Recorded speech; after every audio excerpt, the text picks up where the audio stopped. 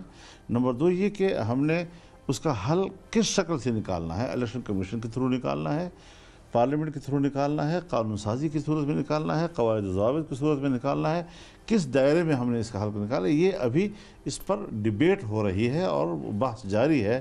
اس کا کوئی حتمی جواب اس وقت دینا مشکل ہے. جی مولانا صاحب, آپ کی اجازت سے ایک چھوٹی سی بریک لیں گے اور بریک کے بعد آ کے گفتگو دوبارہ شروع کریں گے.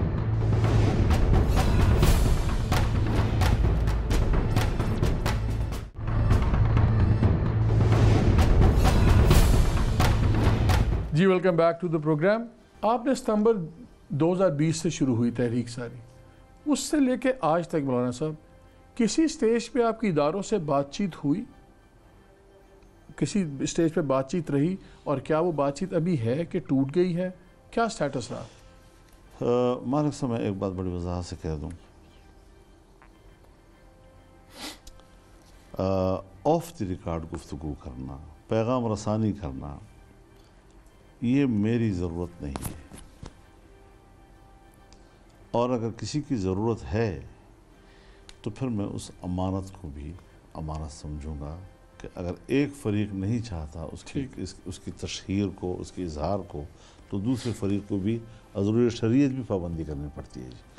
تو اس لیے نہ میں ان کو کسی آکورڈ پوزیشن میں ڈالنا چاہتا ہوں, نہ اپنے آپ کو آکورڈ پوزیشن میں ڈالنا چاہتا ہوں. اور اگر وہ چاہیں کہ برملا گفتگو ہم کرنا چاہتے ہیں, میرے ملک کی فوج ہے, کوئی انڈیا کی فوج تو نہیں ہے کہ میں خفیہ بات کروں گا. میں کھل کر بھی بات کر سکتا ہوں, لیکن یہ ان کی ترجیحات پہ ہے. ان کا سسٹم کیا ہے, اس سسٹم میں جو ان کے تقاضے ہیں ہم نے ان کو دیکھنا ہوتا ہے. تو مجھے پھر ایک بات بتائیں, اگر یہ سوچ بھی تھی, آپ کے اتنے زیادہ کویشچن مارکس بھی تھے, کچھ سوالات بھی تھے, انگریزی میں کہتے ہیں اپریہنشنز بھی تھیں, تو جب آپ نے دھرنا دیا اسلام آباد میں, جس میں میڈیا کا خیال یہ تھا زیادہ لوگوں کا کہ آپ کے ساتھ آپ کے ایلائز نے, آپ کے اتحادیوں نے دھوکہ کیا, اس طرح کھڑے نہیں ہوئے وعدوں کے باوجود, جس طرح صرف علامتی طور پہ آ رہے اور ساتھ آپ کے نہیں آئے, 13-14 دن آپ رہ کے پھر آپ کو جانا پڑا. اس وقت بھی آپ نے اداروں کے کہنے پہ ہٹ گئے. آپ کے بقول چودھری برادران نے لا کے آپ کو گارنٹیز دی, سب کچھ. سمجھ مولانا صاحب یہ نہیں آتی کہ ایک طرف آپ کی سوچ اتنی کلیئر ہے کہ یہ اداروں کی مجبوریاں ہیں, یہ اداروں کا پاسٹ ہے, یہ اداروں کی چیز ہے, اور پھر اب ہر باری اداروں کی بات پہ دھرنا بھی ختم کر دیتے ہیں, پھر اداروں سے نیگوسیشنز کرنے کے لیے بھی دوبارہ تیار ہیں. یہ دو چیزیں مل نہیں رہی. اداروں سے کہنے پر دھرنا ختم نہیں کیا, اداروں کو کمٹمنٹ پہ ختم کیا ہے کہ کس مہینے میں اسمبلی تحلیل ہوگی اور کب اسمبلی جو ہے ہم الیکشن دیں گے. جی اب اگر یہ باتیں آپ ہم سے اس وقت کروانا چاہتے ہیں تو میرا خیال میں مناسب نہیں, لیکن میں اتنا کلیئر آپ کو کہہ دوں کہ ہم اس بات پر نہیں کہ ہمیں کسی نے کہا کہ اٹھ جاؤ تو ہم اٹھ کے چلے گئے. نہیں, ہم نے باقاعدہ اسمبلیوں کی تحلیل کی تاریخ بھی لے لی تھی اور الیکشن کے مہینے کی تاریخ بھی لے لی تھی. ایسا نہیں ہے حضرت. تو پھر کیا ہوا؟ تو یہ ہوا کہ وعدہ خلافی ہو گئی نا. جی تو پھر آپ نے چودھری برادران سے پوچھا کہ آپ کے کہنے پہ اتنا بڑا میں نے اپنا ایک دھرنا ختم کیا, سب کچھ کیا, کوئی گارنٹیز نہیں تھی, کوئی کچھ نہیں تھا. اب بہت سی چیزیں حضرت ایسی ہوتی ہیں کہ یا تو آنے والا وقت جو ہے ان سے پوچھ لے گا, ورنہ آخرت تو پوچھے گا انشاءاللہ ان سے, پوری قوم کو دھوکہ کیوں دیا گیا. اچھا مولانا صاحب یہ بتائیں, اب کیونکہ اب آپ نے رخ پوری چیزوں کا دوسری طرف موڑ دیا, میں ادھر ہی جا رہا ہوں. اداروں کی جب بات ہو رہی اور آپ نے جیسے آپ نے کہا کہ ہمیشہ سے ہوتا رہا ہے, کمپرومائز کرتے رہے, اور یہ چیزیں ہیں, ایک بڑی بحث چل رہی ہے افغانستان کے اوپر. وہاں پہ بھی اب امریکن جانے کی تیاری کر رہے ہیں, نیٹو نے باقاعدہ اعلان بھی کر دیا, وہ بھی کر رہے ہیں. بڑی فکر مندی ہے یہاں پہ کہ اگر وہاں پہ نظام صحیح نہ بن پایا شاید خانہ جنگی ہو جائے. ساتھ ہی بڑے سوال اٹھ رہے ہیں یہاں پہ بیسز وغیرہ کہ گورنمنٹ نے بڑا کیٹیگوریکلی کہا ہے واضح طور پہ ہم بیسز نہیں دے رہے امریکنوں کو. طالبان نے بھی کہا ہے کہ اگر کسی علاقے کے ملک میں بیسز ہوئیں تو پھر ان سے ہمارا ایک ٹکراؤ بھی ہو سکتا ہے. تو کیا ہمیں پریشان ہونا چاہیے اس بات پہ؟ ایک بات میں گزارش کروں جی کہ 2001 سے لے کر 2021 تک 20 سال گزر چکے ہیں جی, اور اس دوران میں پلوں کے نیچے سے بہت پانی گزر چکا ہے. وہ طالبان جس کو انسانی حقوق بھی حاصل نہیں تھے, اور ہم نے تمام بین الاقوامی قوانین کو رون ڈال کر طالبان کو حیوان اور جانور اور وحشی کہا اور اس کے قتل کو ایسا سمجھا جیسے ہم بھیڑیے کو قتل کرتے ہیں یا کسی ایک درندے کو قتل کرتے ہیں. اور پھر جس طرح ہم نے پاکستان میں ایک ڈپلومیٹ کو جو سفیر تھا پاکستان کا، جس کی عزت، جس کا جان، جس کی مال، اس کے تحفظ پاکستان کے اسٹیٹ کی ذمہ داری تھی، جس انداز کے ساتھ امریکیوں کے حوالے کیا، یہ تلخ زندگی ہے جو ہم نے گزاری ہے اس ملک میں. اور پھر پاکستان کے اڈے دیے گئے اور آج کہتے ہیں کہ 2001 کا ایک معاہدہ ہوا تھا، اس معاہدے کو دوبارہ بحال کر کے اس پر عمل کیا جا سکتا ہے. تو 2001 کے معاہدے میں اڈے دیے ہیں آپ نے افغانستان میں کارروائی کرنے کے لیے. غلط بات تھی، لیکن افغانستان میں کیا ہمیں پتہ نہیں ہے کہ پاکستان کے اندر 400 سے 450 ڈرون حملے پاکستان کے اندر ہوئے اور اس معاہدے کی وائلیشن ہو گئی؟ پھر معاہدہ کہاں رہا اب؟ اب سوال یہ ہے کہ طالبان ڈر گئے، گوانٹانامو پہ انہوں نے بھگتا لیا جی، جنگی محاذ پہاڑوں میں بھگتا لیا انہوں نے بھی اس ساتھ جی، قربانیاں دے دے کر جی پورے ناٹو کو انہوں نے نکال دیا جی، بے بس کر کے رکھ دیا جی. بالآخر وہ ایک کمپرومائز پہ آ گئے جی اور دوحہ معاہدہ ہو گیا. دوحہ معاہدے کے بعد ایک حملہ بھی امریکیوں پر ابھی طالبان نے نہیں کیا، جبکہ امریکیوں نے کئی حملے طالبان کے اوپر کیے ہیں، طیاروں کے ذریعے سے بھی، ڈرون کے ذریعے سے بھی، اور وہ احتجاج بھی کرتے رہے ہیں، لیکن خود کہتے ہیں کہ ہم کوئی حملہ ان کے اوپر اس لیے کہ ہم معاہدے کے پابند ہیں. اب سوال یہ ہے کہ جو آپ کا سوال ابھی شروع ہوا ہے، یہ جو بائیڈن کی حکومت آنے کے بعد اور نئی انتظامیہ کے بعد شروع ہوا ہے کہ وہ اس معاہدے کو پد نظر ثانی بھی کرنا چاہتے ہیں اور اس میں کچھ تمدید بھی چاہتے ہیں کہ اس کو ذرا ایکسٹینڈ کیا جائے. اب ظاہر ہے کہ یہ ہمارا مسئلہ نہیں ہے، یہ مسئلہ ہے طالبان کا. وہ افغانستان کے لوگ ہیں. اگر ہم کوئی ایسی غلطی کرتے ہیں کہ ہم پاکستان میں امریکیوں کو اڈے دیتے ہیں یا اڈا استعمال کرنے کی اجازت دیتے ہیں، تو ایک بات آپ ذہن میں یاد رکھیں مالک صاحب کہ پورے افغانستان میں اگر کوئی پرو پاکستانی فورس ہے تو وہ طالبان کی ہے، اور اس کے علاوہ بلا استثناء میں کہہ سکتا ہوں کہ پرو انڈین ہے. ایسی صورتحال میں ہمیں ایسے تنہائی کی طرف نہیں جانا چاہیے کہ پھر افغانستان میں آپ کو کوئی دوست بھی نہ رہے اور جس پر آپ اعتماد بھی نہ کر سکیں جی. اس وقت بھی انڈیا کا اثر و نفوذ جو ہے وہ ناٹو کے بعد متبادل ہے افغانستان کے اندر جی، اور اشرف غنی حکومت کے لیے اب انڈیا کے علاوہ کوئی شاید سپورٹ زیادہ اور اس کے علاوہ نہیں ہے موجود جی.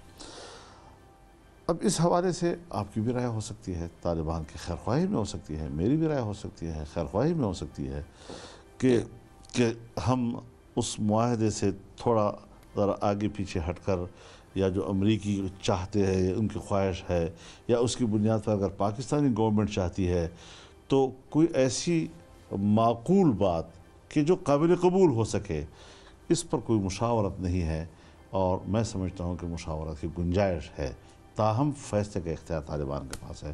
ہم اپنے رائے کی بنیاد پر ان کے فیصلے کا اختیار نہیں چھین سکتے. طالبان بھی ایک مذہبی فورس ہے، آپ بھی ایک مذہبی سیاسی جماعت ہیں، ایک نیا یہاں پہ ایک اور مذہبی فورس سیاسی بھی ہم کہیں گے کیونکہ الیکشن لڑتے ہیں، تحریک لبیک پاکستان بھی نکلی ہے.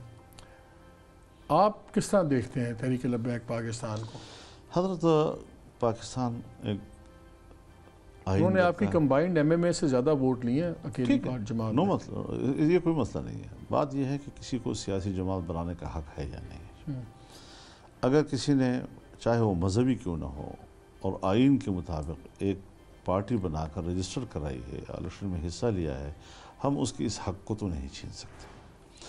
لیکن ہمیں سیاست کرنی چاہیے آئین کے مطابق اور اعتدال کے رویوں کے ساتھ. اگر ایسے ہم سیاست کریں جس طرح کہ کچھ لوگ بندوق اٹھا لیتے ہیں، کچھ لوگ کہتے ہیں ہم آئین کو نہیں مانتے، کچھ لوگ کہتے ہیں ہم الیکشن کو نہیں مانتے، کچھ لوگ کہتے ہیں جمہوریت کو کفر کہتے ہیں، یہ انتہا پسندانہ رویہ اس کی بھی وجوہات ہیں. ایسے لوگ کیوں کہنے لگ گئے ہیں؟ اس لیے کہ ہم نے جمہوریت کو بطور جمہوریت جو ہے کامیاب نہیں ہونے دیا جی. اس لیے کہ ہم نے آئین کو بطور آئین کامیاب نہیں ہونے دیا. ہم نے اپنی طاقت کو منوایا ہے قانون اور آئین تو اس طرح تو ہر پارٹ کا جواز نکل آتا ہے. میں بھی شہر بند کر دوں گا اپنی ناراضگی پہ، آپ بھی شہر بند کر دیں گے. وہی عرض کر رہا ہوں نا کہ یہ چیزیں نہیں ہونے چاہیے. اب آپ مجھے بتائیں کہ صوفی محمد ہے، اس کے ساتھ آپ مذاکرات بھی کرتے ہیں، اس کے ساتھ آپ معاہدہ بھی کرتے ہیں. معاہدے بات کہتے ہیں کہ وہ غدار ہیں. تو وہ فریق جو صوفی محمد کا فریق ہے وہ دستخط کرتا ہے، وہ تو غرداد. اسی معاہدے پر جب اس سائڈ کا بندہ دستخط کرتا ہے وہ کس زمرے میں آئے گا؟ یہ ساری چیزیں ہم نے کی ہیں. ابھی آپ بتائیں کہ ایک سیکولر مائنڈڈ پارٹی وہ فوج کو بھی گالی دے، وہ فوج کو بھی دہشت گرد کہے، وہ باجوہ کو بھی دہشت گرد کہے، اور اس کے خلاف کوئی کارروائی نہیں ہو رہی تھی. لیکن اگر لبیک والا کہتا ہے کہ بھئی فرانس کے سفیر کو نکال دو اور اس پر وہ دھرنا دیتا ہے، آپ اس کو بین کر دیتے ہیں فوراً. جی مذہبی جماعت فوراً بین ہو جاتی ہے. لیکن سیکولر پارٹی نے شہر تو بند نہیں کی ہے، لاک ڈاؤن تو نہیں کیا، لوگ گاڑیوں میں مرے تو نہیں. بات مرے ہیں، وہ اپنی جگہ پر ہے. جی کیا کراچی کی صورتحال 20-25 سال 30 سال سے نہیں دیکھے آپ نے؟ جی وہ کیا مذہبی لوگ تھے؟ کیا کراچی کے ساتھ کیا؟ جی اور آپ نے اس پر پابندی نہیں لگائی ہے، ابھی بھی پابندی نہیں ہے. جی کیا قوم پرست تنظیموں نے ایک دوسرے کو نہیں مارا؟ جی کیا آج فاٹا میں جو کل طالبان کے نام پر اور مذہب کے نام پر بندوق اٹھایا جا رہا تھا، آج پشتون اور پشتون کے نعرے پر ایک قومیت کی بنا پر شدت کا راستہ نہیں اختیار کیا جا رہا؟ فوج کو گالیاں نہیں دی جا رہی؟ فوج پر تنقید اور چیز، لیکن آپ اس کو دہشت گرد کہیں، برملا کہیں، گالیاں دیں، ان کے نام لے کر گالیاں دیجیے. اگر مذہبی جماعت وہ صرف یہ کہتی ہے کہ فرانس کے سفیر کو نکال دو، اس پر تو آپ فوراً کہتے ہیں بین کر دو. ڈیپینڈ کرتا ہے کس طرح کہتی ہے. جی کس طرح کہتی ہے، میں اس میں نہیں جاتا. جی نہیں، آپ کو جانا پڑے گا ان باتوں میں، آپ کو جانا پڑے گا. میں خود شاید اس قسم کے مطالبات کے حق پہ نہیں ہوں. کیونکہ ایک تو انہوں نے غلطی کی کہ رسول اللہ صلی اللہ علیہ وسلم کی توہین کر دی. یہاں پر رد عمل آ گیا، پوری دنیا میں رد عمل آیا ہے، ایون کہ یورپ میں رد عمل آیا ہے، جس طرح مسجد اقصیٰ کے اوپر رد عمل آیا ہے. اچھا ایک چیز تو بتائیں، جو مذہبی جماعتوں کی بات ہو رہی ہے، ہمیشہ سوال اٹھتے ہیں، کہا بھی جاتا ہے لیکن بتاتا کوئی نہیں ہے. مذہبی جماعتوں کے فنڈز اور خرچے کیوں نہیں پتہ لگتے ہمیں؟ کیوں نہیں آپ لوگ بتاتے یہ ہمارے فنڈز ہیں؟ اور مذہبی جماعتیں بہت بڑے، ہم تو ہر سال اپنا گوشوارہ الیکشن کمیشن میں باقاعدہ جمع کراتے ہیں. 1-1 روپے 1-1 پیسے کا حساب ہم ان کو دیتے ہیں. اور ہمارا نظام تو بہرحال واضح ہے کہ چندے پہ چلتا ہے. لیکن جتنا اماؤنٹ وہاں پہ نظر آتا ہے اس سے زیادہ تو آپ کا ایک جلسے پہ خرچہ ہو جاتا ہے. وہ لوگ اپنے ہم کوئی بسیں لے کر لوگوں کو تھوڑی فراہم کرتے ہیں. جی ابھی ہمارے جلسے ہو رہے ہیں، ہمارے کارکن چندے جمع کر رہے ہیں. جی اور بسیں لے کر جائیں گے وہاں پر، خرچ ہو گیا، ختم ہونے کے بعد. جی اس کا پارٹی فنڈ کے ساتھ کوئی تعلق نہیں ہے، وہ اپنا انڈیویجول ان کا اپنا کام ہے. جی تو انفرادی طور پر بھی لوگ خرچہ کرتے ہیں اور صدقات دیتے ہیں. اور ہمارا کارکن یہ سمجھتا ہے کہ جب میں اللہ کے دین کا نام لے کر میدان میں نکلتا ہوں تو پھر میرا نکلنا یہ جان کی قربانی ہے اور میرا کرایہ لگنا یہ میرے مال کی قربانی ہے. اس احساس کے ساتھ ہم نکلتے ہیں. مجھے ایک چیز بتائیں، آپ نے یہ ورکرز کو نکالنے کی بات ہو رہی، سب کچھ جو پہلے بات بیچ میں رہ گئی تھی، جب آپ اکٹھے تھے سارے تب آپ اس گورنمنٹ کا کچھ نہیں کر سکے.